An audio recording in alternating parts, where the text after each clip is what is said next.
Rënqetje në sistem, Shqipëria politike përballet me kërkesën për një udhë të re.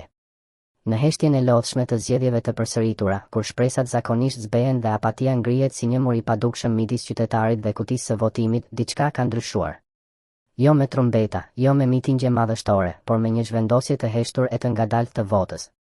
Një zhvendosje që flet më shumë se çdo retorik, shqiptarët kanë filluar të kthejnë shpinën politikës së vjetër dhe po kërkojnë një rrugë të re.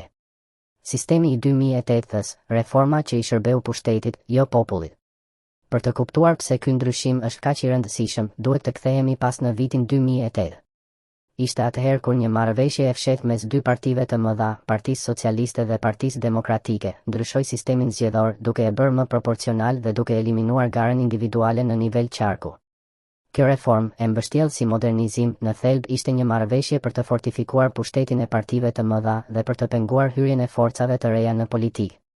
U hoq mundësia që individët me mbështetje lokale të përfaqësohen, u ndal aksesin e kandidatëve të pavarur në parlament dhe u transferua kontrolli nga votuesi tek kryetari i partisë që harton listën.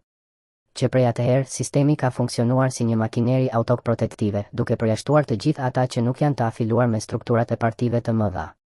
Të dhënat që flasin vetë, rënja e besimit në të mëdhenj. Grafiku i bashkangjitur në analizë është dëshmi e kësaj lodhjeje dhe nevoje për ndryshim. Në zgjedhjet e vitit 2025, krahasuar me ato të 2021. Partia Socialiste ndonse në pushtet humbet 40.000 vota, një shifër që në kushte normale do të ngjallte alarmin e parë të rënies së mbështetjes, veçanërisht pas një dekade në pushtet.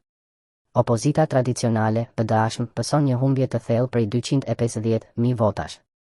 Ky është një sinjal i qartë jo vetëm për dështimet organizative dhe për çarjet brenda saj, por për mosbesimin e thellë të elektoratit ndaj asaj që dikur konsiderohej si alternativa kryesore qeverisë.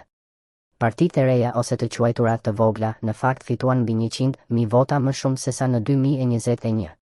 Për një sistem që i ka penguar sistematikisht për 15 vite me radhë, kjo është një fitore e heshtur, por shumë domethënëse.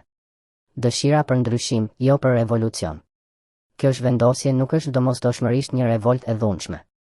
Është më shumë si një shtytje civilizuese drejt një politike më të matur, më të përgjegjshme dhe më të ndershme.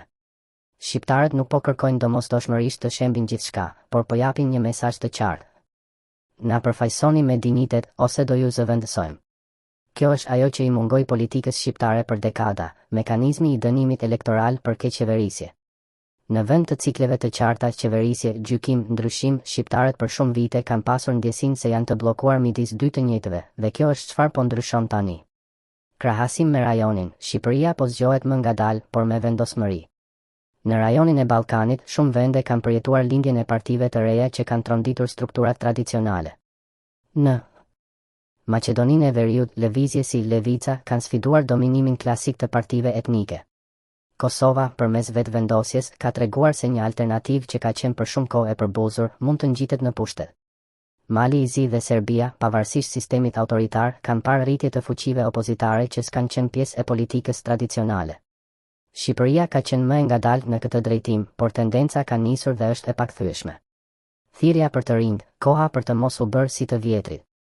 Në fund të mesazhit të fotos lexojmë: tani është radha e politikanëve të rinj të mbjellin shpresë dhe të mos zhgënjejnë. Kjo nuk është thjesht një thirrje. Është një ultimatum moral.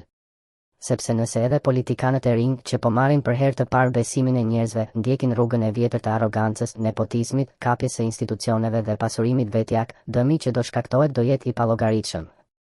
Vdekja përfundimtare e shpresës tek demokracia. Shpresa e lindur në këto zgjedhje nuk duhet të shuhet. Ajo është frym. Dhe duhet të ushqehet me përgjegjësi, transparencë, kuraj dhe mbi të gjitha shërbim ndaj qytetarit, jo ndaj interesit personal apo partia.